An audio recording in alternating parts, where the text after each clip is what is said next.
ओम शांति। आज 2/12/2024 प्रातः मुरली ओम शांति बाप दादा मधुबन।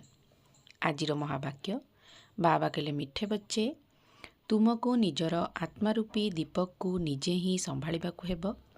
मायार तोफानू रक्षा पाइबा पई ज्ञान जोगर घृत निश्चित दरकार। प्रश्न, केउं पुरुषार्थ गुप्त बाबांक ठारू गुप्त भावरे संपत्ति बा वर्षा प्राप्त कराई देइथाए। उत्तर, अंतर्मुखी अर्थात चुप रही बाबा को मने पकाओ, तेबे गुप्त रूप रे वर्षा मिलिजिब। बाबा स्मृति रे रही शरीर छाड़िले तो बहुत भल, एथिरे कौनसी कष्ट नाही।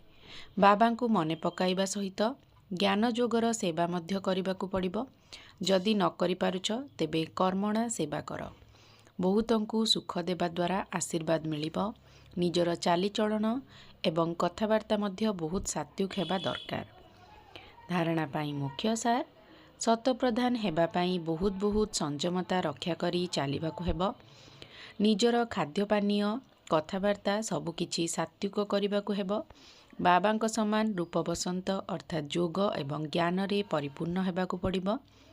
अविनाशी ज्ञानरत्नर निराकारी भंडार अर्थात बाबांक ठारू निजर झुलामणि भरपूर करी असरंती खुशी रे रहिबाकु हेबो एवं अन्य माननकु मध्य एही रत्नगुड़िकु दान देबाकु हेबो।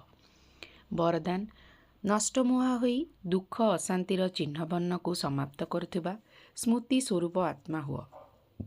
जेउ माने सर्वदा जनकर स्मृति रे रहिथांती सेमानकर स्थिति एकरस होई जाए।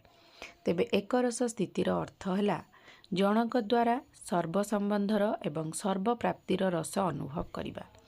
जेउ माने बाबा को सर्व संबंध रे निजर करी सर्वदा स्मृति स्वरूप स्थिति रे रहिथांती सेमाने अति सहजरे नष्टमुहा होई जांती एवं जेउ माने नष्टमुहा अटंती सेमानंकु केबे भी धन रोजगार करिबारे ताकु संभाळिबारे बा कोनोसी रोगरे पड़िबार दुखर ढेउर अनुभव होई न थाए।